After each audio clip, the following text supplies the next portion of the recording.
Саламатсыздар ма балалар? Саламатсыздар. Отырыңыздар. Кім жоқ класста? Кіресіздер. Сабағымыздың тақырыбы тригонометриялық теңдік жүйелерді шешу әдістері. Оқу мақсаты.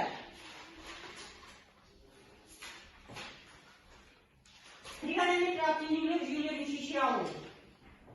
Сабақтың мақсаты тригонометриялық теңдік жүйесін шешуді үйрену. Енді балалар, тригонометриялық теңдік жүйесін шешуді үйрену жазып қояйық. Келесі. Тригонометриялық теңдік жүйесін шешу. Біз мұнда теңдік жүйесін шешудің жалпы ережелеріне сүйеніп, тригонометриялық теңдік жүйенің кейбір жиі кездесетін түрлеріне тоқталамыз. Яғни синус x көбейтілген синус y тең болады а, косинус x көбейтілген косинус y тең болады b деген мынандай түрге, және синус x көбейтілген косинус y тең болады а, косинус x көбейтілген косинус y синус y тең болады b түріндегі жүйелерге тоқталайық. Бұл жүйелерді шешу үшін олардың бір теңдеуіне екіншісін қосып, немесе азайту арқылы жүйелерін келтіріп аламыз. Қараңыздар. Мына теңдеумен мына теңдеуді қосып алсақ, онда косинус x қосылған y деген қосу формуласы бойынша ықшамдалады. Косинус x қосылған y ол тең болады v алынған а-ға болады. Ал косинус x алынған қосылған y ол тең болады v алынған а-ға болады. Ал косинус x алынған y ол а қосу v бойынша ықшамдалады. Келесі екінші жүйені қосып ықшамдайтын болсақ, синус x қосылған y тең болады а қосылған v, синус x алынған y тең болады а алынған v бойынша ықшамдалып мынандай жүйеге айналады. Енді бұл жүйені сосын әрмен қарай қалай шығарамыз? Міне, мысалы мынандай тригонометриялық теңдеулер жүйесі берілсін. Синус x көбейтілген косинус y тең болады минус 0,5 жазайық. Жазып отырайық. Яғни синус y көбейтілген косинус x тең болады 0,5 деген мынандай жүйе берілсін. Бұл жүйені қалай шешеміз? Ол үшін бірінші біздер не істеп алайық? Қосып алайық. Синус x көбейтілген косинус y-ге қосамыз. Синус x қосылған y қосылған косинус x мен. Қостық, сол кезде минус 0,5-ке 0,5-ті қосамыз. Не болады? 0 болады.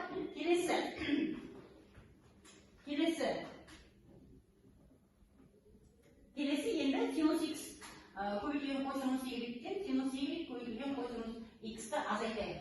Азайтып береміз. Ол кезде минус 0,5-тен азайтамыз минус 0,5-ті. Сол кезде ол жүйе тең болады. Минус 1-ге ықшамдалады. Осыдан кейін біздер x қосылған y-ті табамыз. Бірінші теңдеуден ол пи-ге тең болады. Себебі синус 0 градуста пи-ге тең, дербес жағдай бойынша. Келесі x алынған y-ті минус 1-ден нешеге тең болады? Минус пи бөлінген 2 плюс 2 пи к-ға. Енді әрмен қарай біздер осы теңдеуді екі теңдікті да біздер теңдік қосып аламыз. Сонда 2x тең болады минус пи бөлінген қосылған пи қосылған 2 пи к болады. Көріп отырмыз оны қосылған. Осыдан біздер x табамыз. X табу үшін 2-ні не істеп жібереміз? Барлығына бөліп жібереміз. Сол кезде минус пи бөлінген 4 қосылған пи бөлінген 2 қосылған пи к болады. n және к ол бүтін сандар жиында анықталған. Енді әрмен қарай келесі бізде нені қосып жібереміз енді? Тағы да мына y-тен қосып жібереміз. Сол кезде ол пи бөлінген плюс пи алынған 2 пи к болады. Бұдан 2-ге бөліп жіберген кезде пи бөлінген 4 қосылған пи бөлінген 2 алынған пи к болады. Сонымен жауабы не болады екен? Минус пи бөлінген 4 плюс пи бөлінген 2 плюс пи к, ал сосын пи бөлінген 4 плюс пи бөлінген 2 алынған пи к болады. Түсінікті ма? Түсінікті ма? Жақсы. Сұрақ бар ма?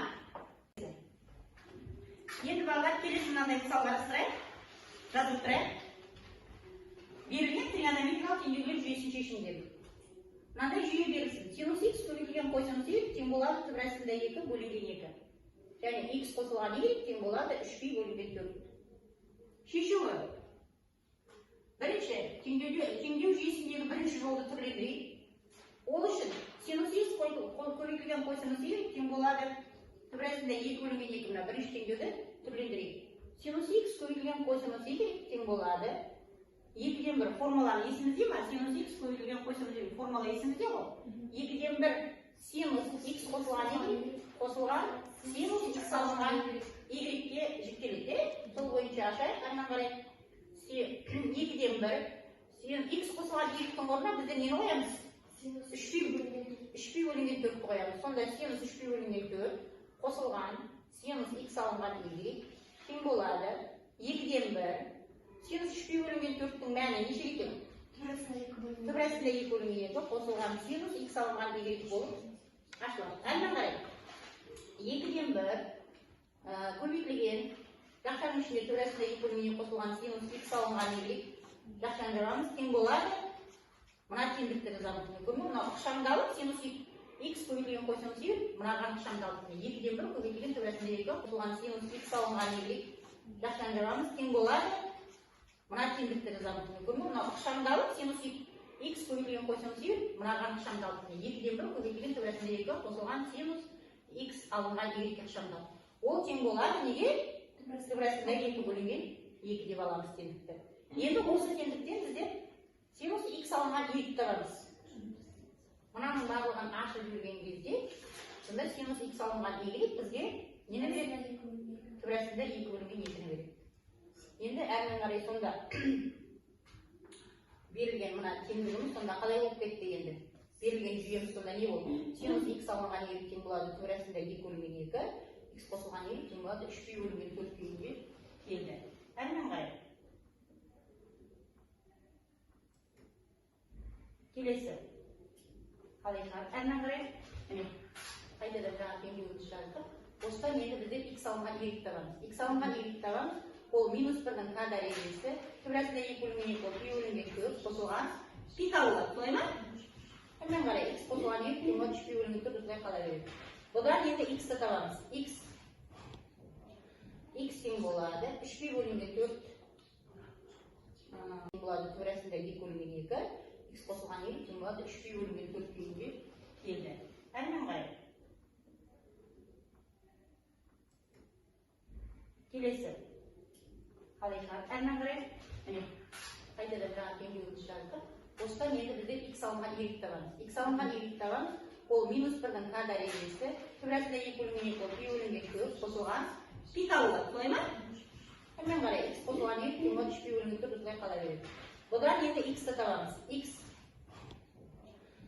тең болады 3 бөлінген 4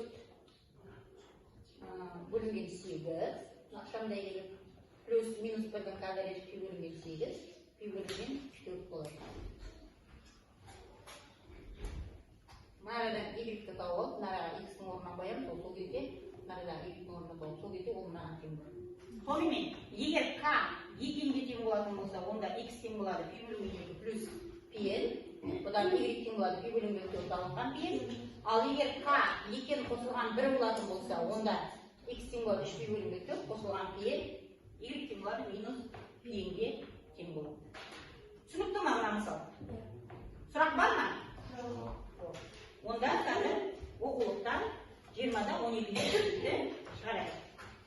Тәне, тастаған, жақсы видеомен шыға ғой.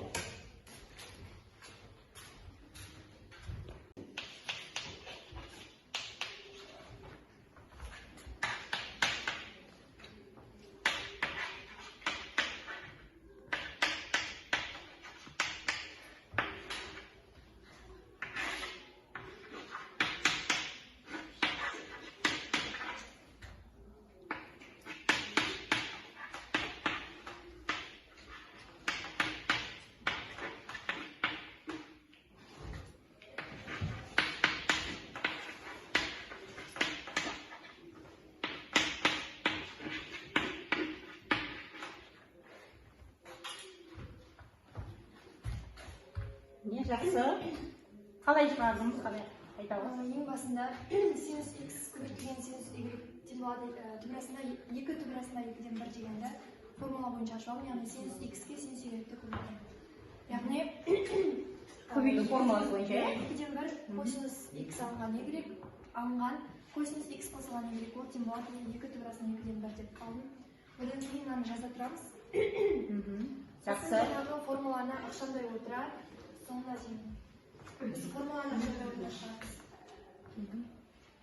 Шамдадым, да? Мына жерде нөлге теңесті. Сосын косинус қоғам. Жақсы. 2-ге бөліп жібердім, сол кезде. Косинус қоғам. Жақсы. 2-ге бөліп жібердім, сол кезде. Сол кезде x қосылған π бөлінген 4 ол тең болады π бөлінген 2 қосылған 2.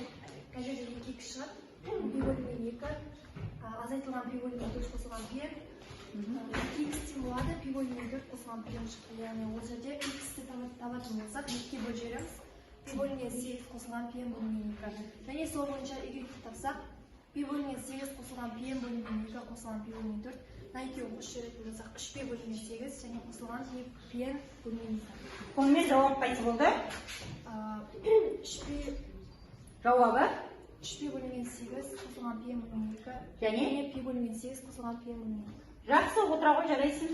Сонымен бүгін балдар бүгінгі өтілген тақырып бойынша есептерді шығару бойынша сұрақтарыңыз бар ма? Жоқ. Түсінікті ма барлығы? Түсінікті. Онда үйге тапсырмалайық. Үйге 20-да 17 есеп үй тапсырмасы. Сабақ аяқталды.